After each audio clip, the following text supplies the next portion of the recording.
Sorry. Okay, the time is 9:45. We will call the PlanRVA Richmond PDC Audit, Finance, and Facilities Committee to order. First, welcome everyone. I have a request for remote participation from Dr. Cynthia Newbill from the City of Richmond. The reason stated is a personal matter, specifically a scheduling conflict that prevents attendance in person. I move to confirm that the decision to approve or disapprove the member's request, which by the way is approved, to participate from a remote location was and is in conformance with PlanRVA Commission policy for remote participation of members, and ask for a voice vote to confirm that. That's a motion. Is there a second? Second. We have a motion, a second, in discussion. All those in favor, please indicate by saying aye. Aye. And Dr. Newbill, can you hear us? Yes, I can, and thank you. Yes, ma'am. Good morning, Dr. Newbill. How are you? I'm good. I'm good. Thank you. Hope everyone else is as well. Yes, yes. Okay, so we have that. Are there any amendments to the agenda to be considered? No. Seeing none, we'll move to open public comment time. Open public comment time is a time where anyone who wishes to address the committee on any matter within the committee's authority is welcome to come forward. We'll give you 5 minutes per speaker for a max of 20 minutes. We ask that you state your name, the locality that you live, or the entity that you represent. Is there anybody with us who wishes to address the committee on any matter within the committee's authority? Anyone online? No. Very well, we'll close public comment time. Let's see. I'm just being extra cautious. I got it. Have all committee members had an opportunity to review the committee minutes from May 20th, 2026? Are there any additions, deletions, or corrections? Is there a motion to approve? We have a motion. Dr. Newbill, will you second? Second, Mr. Chair. Thank you, ma'am. We have a motion and a second. Any discussion? All those in favor, please indicate by saying aye. Aye. Aye. Motion passes unanimously. Okay, we can kind of sit back in our chairs. We have a number of different things that we need to talk about today, but they're all going to be lumped in to item C, 1 and 2. Ms. Shepard is with us. We met, was it last week or week before last? Last week. Last week. And so it's rather comprehensive. I hope we've put some things together for the committee to review that make sense, and then ultimately go to the full commission with some information on the finances. But things, not only do they look really good, I mean, they really do. We have some strategic plans that have been put in place, and I say we as the organization itself, through the direction of the chair down to the finance committee, and all of the matters that have come forward. We had a fun summer, right? I mean, there were a lot of things moving, but things are going really well. Thank you, Sid. So things are going very well. So I want to turn it over to Ms. Shepard, and we'll just turn this into workshop format. If anybody has any questions or comments, just throw them out there. So Ms. Shepard. Thank you. As part of our update on our key imperative, ensuring compliance and agency sustainability, I want to start with some shout outs for the finance and admin team members. Big shout out to Diane Fusco, who is probably listening online, who successfully led the agency's coordination of a DRPT financial compliance review last month. Compliance is often quietly buzzing along in the background, and committee and board members typically only hear about it when there's an issue that needs attention. Staying in compliance, however. That's not why she's talking about it today. That's not why we're talking about it. So there's a change. Staying in compliance requires significant behind the scenes efforts. So monitoring requirements, maintaining documentation, coordinating across programs, and making sure that our processes are followed consistently. And that steady work helps protect the organization, support accountability, and keep operations moving smoothly. Looking forward ahead to FY27, Elizabeth Oatman, our manager of accounting, who's here, and Emily Williams, our grant specialist, have been leaning into a new tool embedded in our financial management system around staffing capacity. It's called resource planning, and it allows us to really keep a closer eye on the staff capacity needs as Emily is applying for new grants, so that, yay, when they get awarded, we actually have the staff strategically planned to be able to fulfill our commitments. In alignment with that key imperative, we have also kicked off the FY26 audit with our new audit firm, Baker Tilly. We are working through the preliminary request list, and we've provided the auditors view-only access to that new financial management system. This allows for huge efficiency gains in the audit fieldwork. Staff are not pulling PDFs of grant copies, invoices and approvals, timesheet information. All of that is in our integrated system, and the auditors have that view-only access to it. So they're able to focus on more strategic and higher level control issues. In addition to typical audit services, the Baker Tilly team is already sharing their expertise and knowledge around issues critical to the agency. We had a great call last month around the indirect rate, and we're planning a follow-up call to continue our exploration of establishing a 501c3 nonprofit entity, which is one of this committee's goals for this fiscal year, which will broaden our funding opportunities. As a note, the figures we will look at today are preliminary, unaudited. So I'm going to jump to this next slide. Dr. Newbell, are you able to see the screen okay? I am, yes, thank you. Great. So as Mr. Davis said, preliminary year-end 2026 financials are favorable. The agency's balance sheet reflects $6.1 million in total assets, $3.9 million in total liabilities, with a positive net position of $2.2 million. Cash and receivables continue to be in excellent shape thanks to continued coordination between our program managers and our finance staff. That total asset balance includes $2.8 million in receivables, all of which are current, meaning we aren't carrying stale balances. Our funders are generally paying on time, sometimes with a little nudge from our program managers who continue to stay engaged in their programs. That receivables balance of $2.8 million also includes the June invoices for our FY27 local member dues. We got a jump on sending those invoices out so that our local members had plenty of time in July to meet their obligations. And that also gives us a strong start as we start this next fiscal year. And we'll talk a little bit more about cash in a few minutes. The updated budget to actuals, or P&L, does include a preliminary surplus amount of $985,000. In an abundance of clarity, this is not a typical operating surplus that we should expect year over year, nor is this an all cash balance that we can sweep to reserves. There are some one-time adjustments this year, as well as some non-cash activity, which we'll review in detail on the next slide. We'll go over that because when you see that, I know most folks look at it and kind of get it. They don't know what it is, but they know it's something that's not normal. It's good, but we are going to break that down and say, or Lauren's going to break it down and say exactly what that is. Thank you.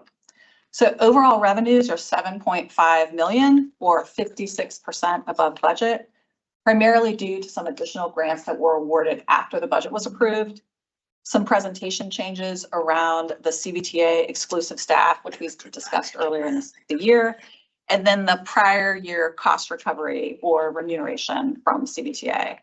Just as a quick note, in terms of our revenues, member dues do make up 10% of overall agency revenues, and the state appropriation makes up 2%. Expenses are $6.5 million, or 36% above budget, primarily due to some offsets of the revenue items we just discussed, and savings related to temporary vacancies earlier in the year on the data and finance teams. Any questions before we dig into that surplus or net income number?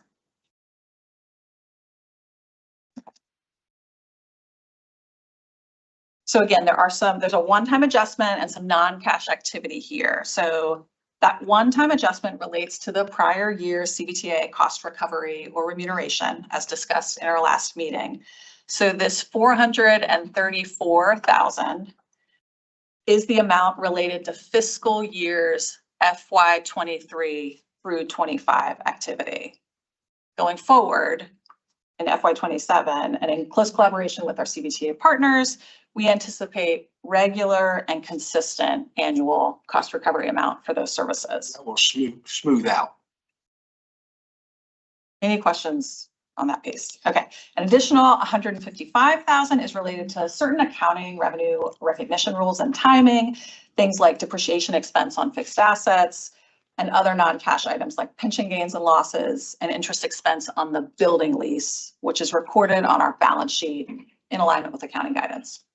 So that leaves just under 400,000 in adjusted net income. But again, this is not all cash because again, accounting rules, our revenue is recognized when it's earned, not when the cash is received.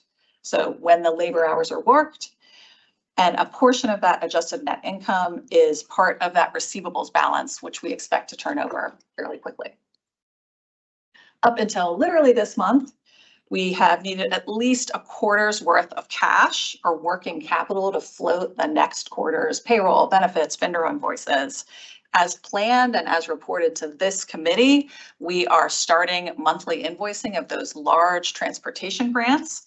Miles and his team have been working really hard to prepare the narrative, the increased frequency of the narrative reporting alongside the actual invoices. And we are all set to begin that this month. Nice. That's awesome. Yes. Any questions on this before we speak to cash? Okay. So we've prepared and reviewed closely with Martha a cash forecast, which is favorable. We've modeled some scenarios around our known unknowns. As this group may already be following, we are preparing for anything that might happen with the federal administration later this fall. There has been some activity in the news recently about a continuing resolution. So we are preparing as much as we can prepare and modeling scenarios for as much as we can, but we are staying steady and we are not changing our strategy in response to the activity that's in the news. So I am going to shift to a schedule showing our cash forecast. Bear with me.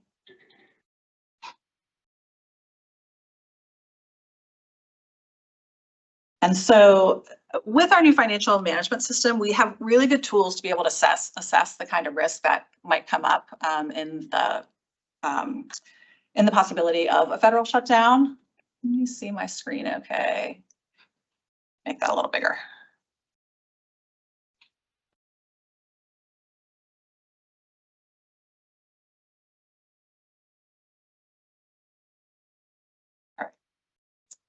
I can remember running around last September and October asking staff for copies of all of the grants that they were active grants, reading hundreds of pages to understand which grants we had with federal partners or with partners that had federal funding upstream, because even some of our partners at the state and private level were impacted by the federal shutdown. We can now have that information in just a few clicks.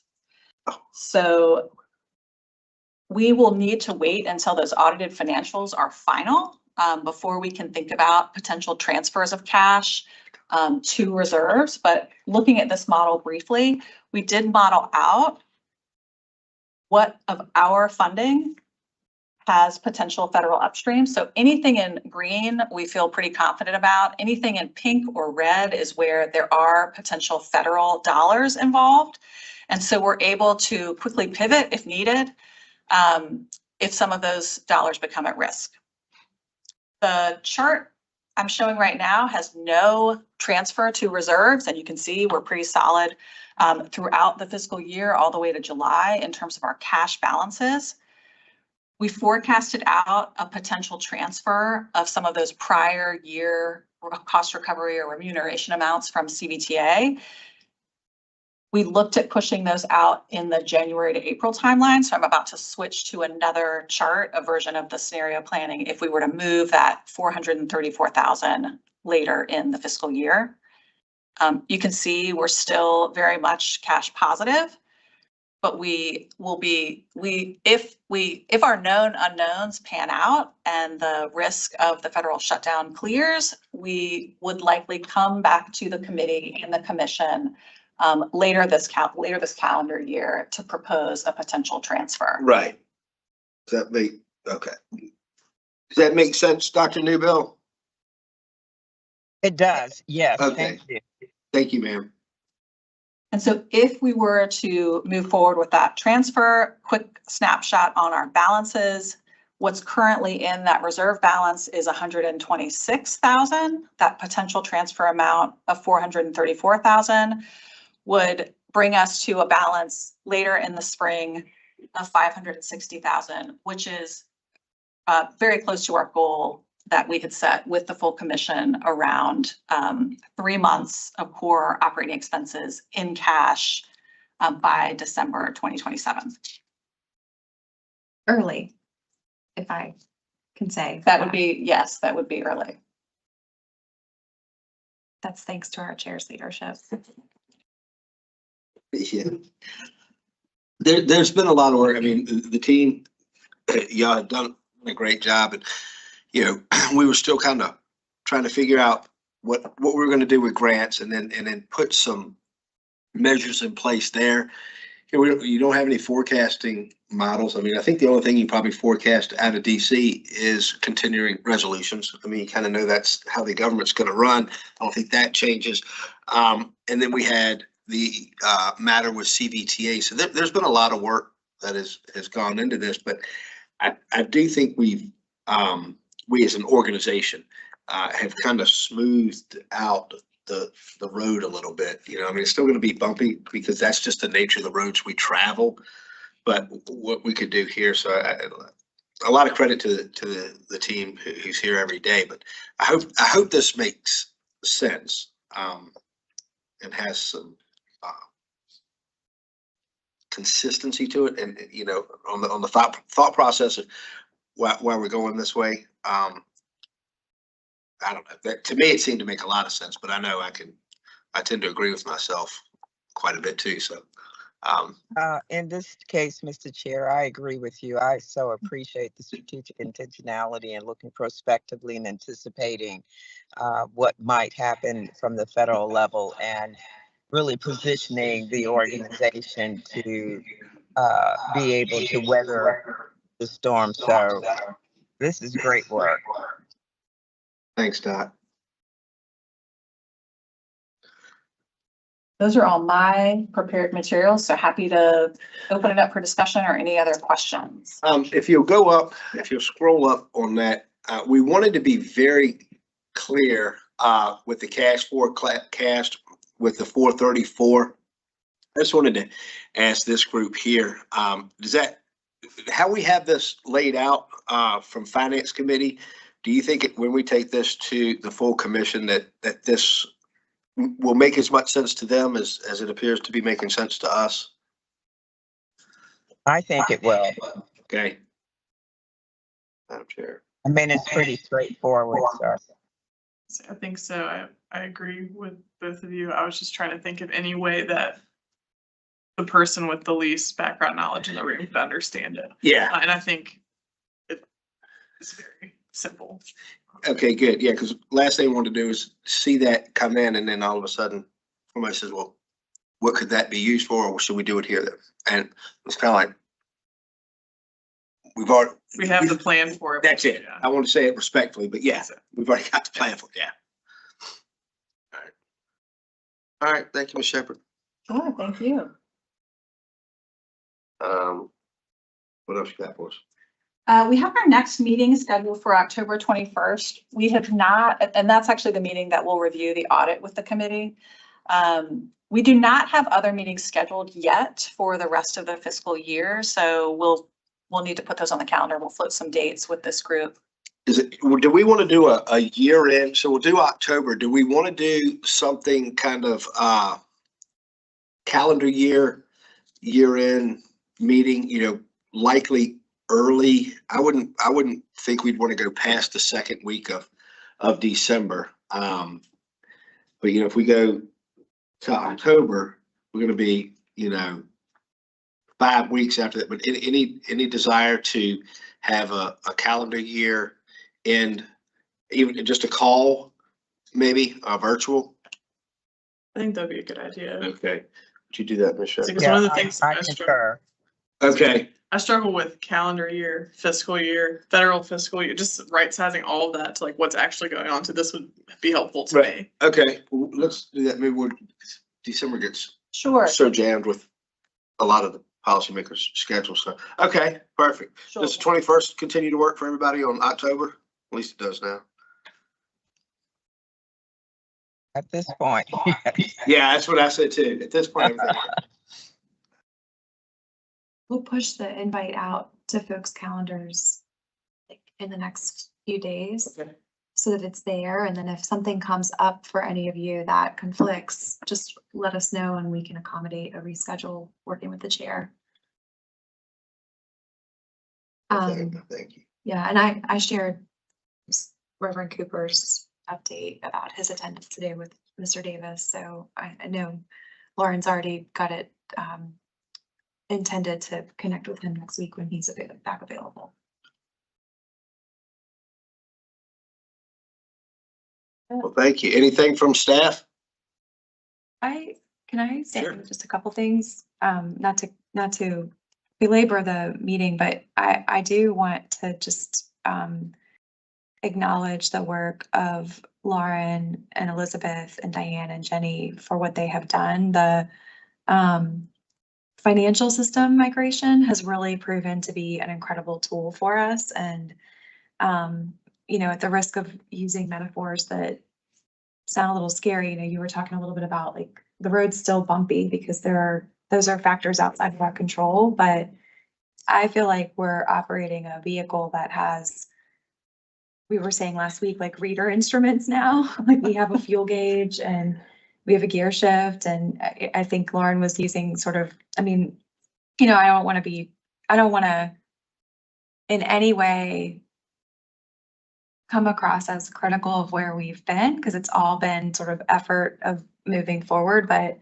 I do feel like we've moved from like Flintstone feet running the ground to, you know, some really cool automation, and not just for the sake of being cool, but to actually bring some great, just the ability to move to the monthly billing was literally infeasible before this system migration.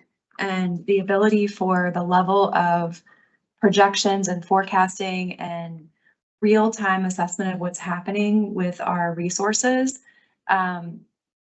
that system is enabling our team to leverage their expertise in a way that we never had that capacity to do before, because they were keying things into 4 different systems and having to reconcile Excel spreadsheets. And so this is just incredible for me to be in the chair that I'm in and be able to have materials to help me make decisions that aren't based on data that are 60 days old. So I can't speak enough to the efforts that you all have had over the last several months to make that possible. And our staff members across the agency have a much clearer sense of how our finances work. And that opportunity to have that conversation with our team members has been really incredible. And it's very, very exciting to me to be able to have conversations with our team members in making decisions that it's like the box has become like clear glass instead of this black box where nobody really understands why things are the way that they are. And that's been huge for us. Good. Yeah, I agree 100%. It's been a big change. And I was just going to say this, I don't want to belabor a point, but I want to add on. When we're doing the FMS to change that over, it also helped us find things, improve things. It wasn't just a change in a software program for the purposes of a change. It was a better tool. So I agree with Martha 100%. Thank all of you. So you have anything? I do. I have a. Man, we want to hear. Is this the first time you've ever had? I don't think I've ever heard This you. might be. Yay. To add on to what Martha was saying about the compliments and the efficiencies of the new accounting system, I've been heavily involved with the grant billing.